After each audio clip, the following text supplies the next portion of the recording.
Hello guys, welcome back to another episode here on African Confessions. There is a message that I want to share with you guys, and this message, it reads like this. Hello my brother, how are you? Recently we went as a family to consult with a traditional healer, and I was told that I am carrying a ghost child in my womb, and as we are speaking right now, I am 5 months pregnant. I don't know how many times I've been carrying these ghost pregnancies. The child that I am carrying is a spiritual baby that was inserted into my womb by the spirit of my dead boyfriend. We have tried as a family everything that we know, but nothing seems to be working. Even though we were a Christian family, I never thought that one day we will end up consulting with a traditional healer. But my father told me that, my daughter, we do not have any choice at all, but let us try our own tradition. Maybe that is where you are going to get help. Before we had gone to visit this traditional healer, we tried praying. We even went to Nigeria to get prayed on. When we were in Nigeria, after I was prayed on, I started to vomit a lot of white stuff. You know, when you put Omo washing powder in water, that white stuff that forms on top of the water, that is the kind of a thing that I was vomiting when I was being prayed, when I was still there in Nigeria. I even had symptoms of a miscarriage, and the pastor said that I was healed. So we came back home to South Africa. But Brother Nashi, when we came back home one night, my little sister, as we were busy watching TV, she just started screaming and to act as if she was possessed, but she was not saying anything. She was just rolling her eyes. It was really scary. So when we saw everything that was happening, that is when my father decided to rush with her to our pastor. But we don't know what happened because the car just broke down. When the car broke down, we had to walk with my sister, as she was screaming like that, to my auntie's place so that she can be prayed upon. After my dad had returned back home with mom because they had to go and prepare so that they can go to work, I was left looking after my sister.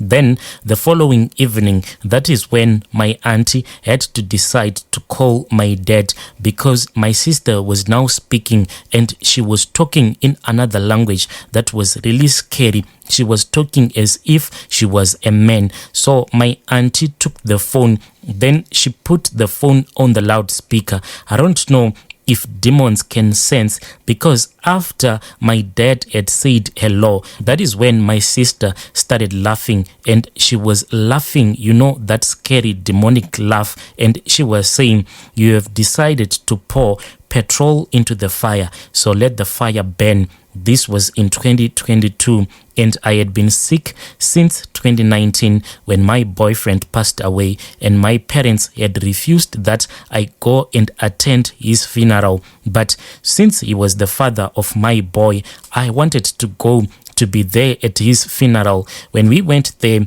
it was me, my child, and my sister, the one now who suffers from a lot of these demonic possessions. My sister started to speak with another language that we could not even understand. Even that traditional healer could not understand, but he just said that everything is going to be okay. We have to keep on coming back so that anything that was placed in my womb can be removed. I don't know if I am going to be okay, but as we are speaking right now, all that I know is pain. When we were at the funeral of my late boyfriend, at the funeral, it was really awkward because there was that spirit of hatred amongst his relatives, and his relatives, they started fighting for his life insurance payout because the person who was supposed to benefit from his life insurance payout was his mother. So they kept on fighting amongst themselves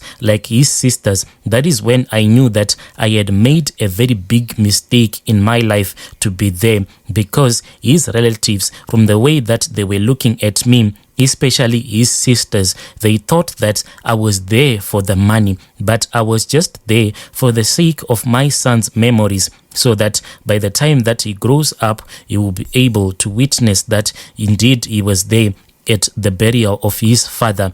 When you are being bewitched, you won't even think about it, because I was just sitting outside with other women. That is when my sister came to me and she whispered and she said, "Sister, Umama Zala is calling you." So I had to go inside and I went to her bedroom. When I was there, it was only me and her, and I saw that on her bed were my late boyfriend's clothes, and she said that I had to take these clothes and wear them. At first, I refused. Then she said that I had to do it so that I can be separated from my late boyfriend's spirit. She said that I know that my son, he loved you so much. If we do not perform this ritual, you will never be able to get married again. Because my late boyfriend, he was the youngest in the family. All of his elder brothers, they were married. So she told me that I had to do this so that my late boyfriend's spirit can be separated from me. I asked her that I wanted to consult with my parents first, and she said no, it is already too late since my parents were living in another province, so it was going to take a very long time before they could come to the funeral. And you know, when you are dealing with people who have money, who are more wealthier than you, they will dominate you in everything that they do. So I agreed to wear those clothes. It was the clothes that my boyfriend had died whilst he was wearing, and they said that I had to do this before his burial. After wearing those clothes, they called this other white garment prophet who was there, but he was wearing a red garment, and it seemed as if this man, he was their personal prophet because he was not from here. That man took a red, black, and a yellow sewing twine, and he tied those sewing twines around my waist. And he said that I was not supposed to remove it no matter what. He said I had to wait until those sewing twines had fallen on their own. After that, he took those belts that they wear around their red garments, and he said I should follow him to my late boyfriend's bedroom. So me and him, we went to my late boyfriend's bedroom, because even though my late boyfriend had his own house, but his parents insisted that here and there he was supposed to come back home. Even by the time when I had fallen pregnant for my boyfriend, I was staying at his parents' house. We actually had to move out of his house so that we can go back and stay at his parents' house. So that prophet, once we had entered into that bedroom, he stood on the other side of the bed and I was on the other side of the bed. He started to perform a ritual on the bed whilst he was praying. He gave me his belt such that I was holding the belt on the other side, and he was holding the belt on the other hand. So we walked from the edge of the bed to the headboard. We did this 3 times as he was praying, but he was praying in his own language, so I understood nothing. After that ritual was done, I was then sent to the bathroom. Umama Zala just came into that bedroom holding a bucket full of water. Then she told me that I had to go and bath in her bathroom, which was inside her bedroom. At that point, I was really exhausted because this ritual and all of the prayers, I don't know for how many hours that prophet had been praying. I was really exhausted because he kept on praying and praying until I felt exhausted in my mind, such that I didn't even bother to ask a question as to why in a mansion like that I was made to bath myself using a bucket instead of using the shower or the tub.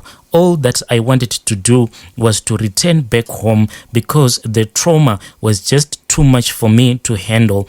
When I returned back home, that is when I started to notice that I was now having some kind of a pregnancy symptoms. So I ignored it at first because I thought that indeed I had fallen pregnant, because back home I had another boyfriend. Since my late boyfriend was not always available, he thought that money to him solved everything. If he cheated on you, he would just give you money. So when I saw that I could not handle him, but I didn't want to break up with him because I really loved him. So I started seeing this other guy, but with no strings attached. The first few months, I thought that indeed I was pregnant, so much that I even told that guy that I had fallen pregnant for him. But after several tests, I was found not to be pregnant. Everything went quiet. Life turned to be miserable. Any guy who would try to date me would have erectile dysfunctional problems.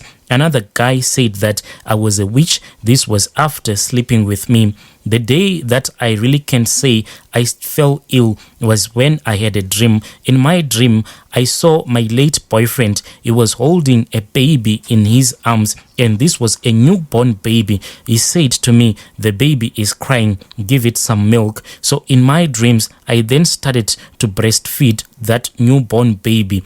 After that dream, I never saw my late boyfriend again in my dreams until in 2021, when I started to feel like whenever I will be asleep, I'll be having intercourse with a man that I could not see, but it will be so painful, as if someone will be pushing thorns or a branch filled with thorns into my womb.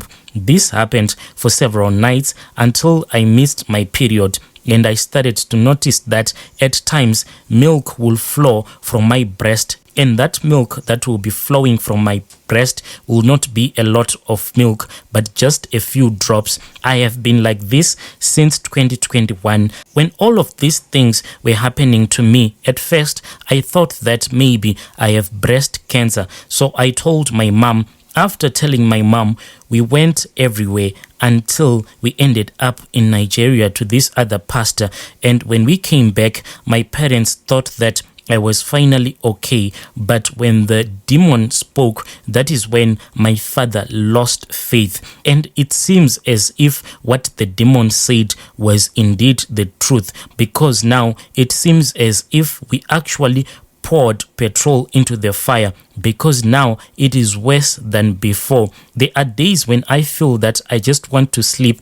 Even during the daytime, I can just have a dream and I'll be having intercourse with a man that I can't even see. And when I wake up, I'll see that even my undergarments, they will be wet, as if I'll have had intercourse with a man. My father has now suggested that it is better that we try our own traditional so that I can get help. I don't know if I will get any help there, but this life that I am living is not easy at all. Even my tummy, anyone that looks at me, they just think that I am pregnant, but I am not pregnant.